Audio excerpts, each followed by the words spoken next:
بزرگان محترم، نوجوانان ملت، دینی ایمانی بھائیوں، بیان کے آخر میں چاہوں گا کہ آپ نماز عید الفطر کی نیت اور ترکیب بھی سن لیں اور اپنے ذہنوں میں بٹھا لیں کہ عید الفطر کی نماز کے لیے عیدگاہ میں آپ کو آسانی ہو۔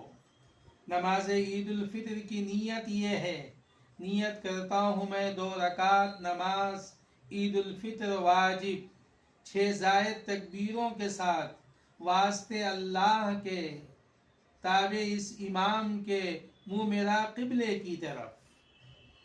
جب ہم عید الفطر کی نماز کے لیے قبلے کی طرف ٹھہریں گے اور پہلی جو تکبیر ہوگی یہ تکبیر تحریمہ ہے، اللہ اکبر۔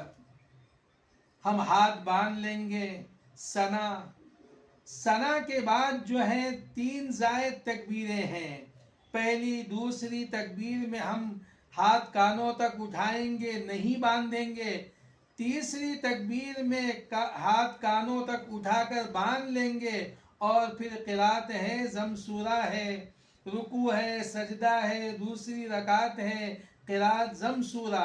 اب رکوع میں جانے سے پہلے 3 زائد تکبیریں ہیں۔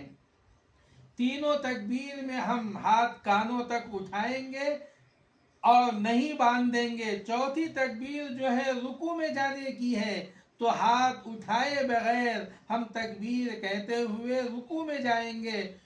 رکوع ہے، سجدہ ہے، اور پھر نماز مکمل ہوگی۔ مجھے امید ہے کہ آپ حضرات ان باتوں کو اچھی طرح اپنے ذہنوں میں محفوظ کر لیے ہوں گے۔ اللہ تبارک و تعالی ہم سب کو ان باتوں کو سمجھنے اور اس کے مطابق عمل کی توفیق عطا فرمائے۔